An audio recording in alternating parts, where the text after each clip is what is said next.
Everybody obviously is only watching this podcast because they want updates about my rap career. Yep. Friday didn't have any interviews on the schedule. Actually, I did, and I moved it. So I was like, no, I can't do that one. I got to go in the stew, Laura. So I go in the stew. I did 2 verses. Have yet to find people to get on those. But then Sunday night. No, wait, not Sunday night. Yeah, Sunday night. Sunday night. We all were in the studio. Me, Ross, Brick. We got a banger that we already shot the video for with Flacco and us. Lush wasn't there. But I think it's good because I feel like now I understand why like real rappers have 2 studio sessions going at the same time. Right. Because if you have a bunch of homies around, it's like you can only have one person recording. So you kind of need that side by side dynamic if you really want to be super productive. Well, there's that. And then normally like when rappers have 2 studios, they're working on like a project. So there'll be like multiple people in one room doing a verse. They called me coming in. I thought I was going to jump right in and knock my verse out. And I went in there and it was like a different beat. So I went in there, I was going crazy, but the bass never dropped. And I didn't know the whole. So I'm like, and I keep on, I'm like, man, all right, here you go. I just gave him 12 though. Julian Chung, $10. The new No Jumper music videos will shake up the LA rap scene. That's what I'm saying. Smarelli. Shout out Julian, man. I hate to give away the game before we've like fully executed the game plan. But to me, it's kind of like, okay, we do podcasts together. Sure. We do interviews. Sure.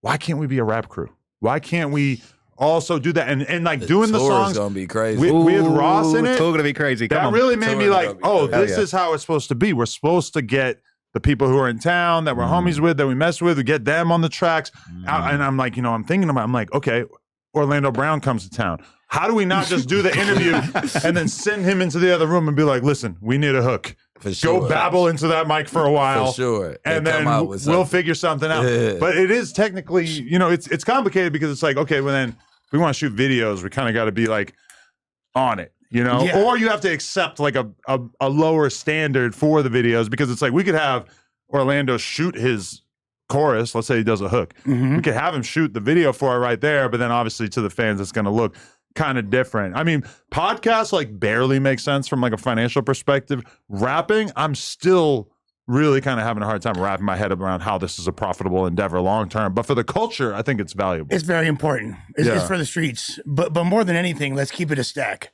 Cole Bennett, get your shit together and come hop on the No Jumper staff and just be the video director. I mean, I know Lyrical Lemonade's cracking and all that, but I think that if you came over here, come on, man. Just front the bag for a Cole Bennett video, man. I'm sure he can be bought.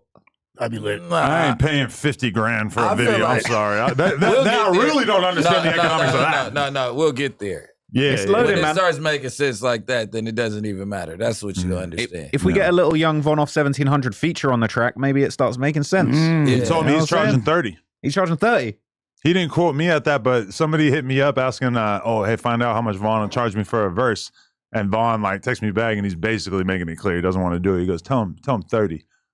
And I told him, and he goes, "Can you work with me? Can you do 10?" that's the go away price. But yeah, 30K. That's the go away price. Yeah, but you can't quote a go away price and then double back and be like, "Really, I'm down to do it for a third of what I just quoted." But it's been like burnt out because you got people like Ian doing it. So once you got Ian doing it, and I dig Ian. I think Ian's music's cool.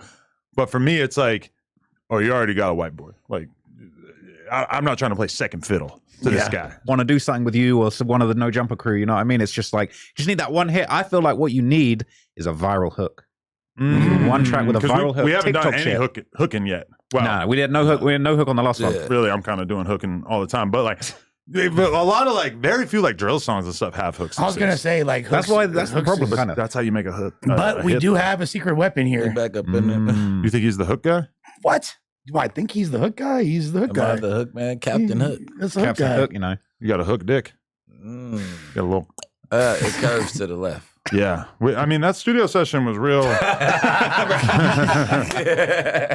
The dick got a curve. People don't know that Brick records fully naked. Oh, they didn't know that. And so if you walk by the studio, you're gonna glance in there and you're gonna be like, "Is that okay? Oh, okay, yeah." I was signed to Diddy.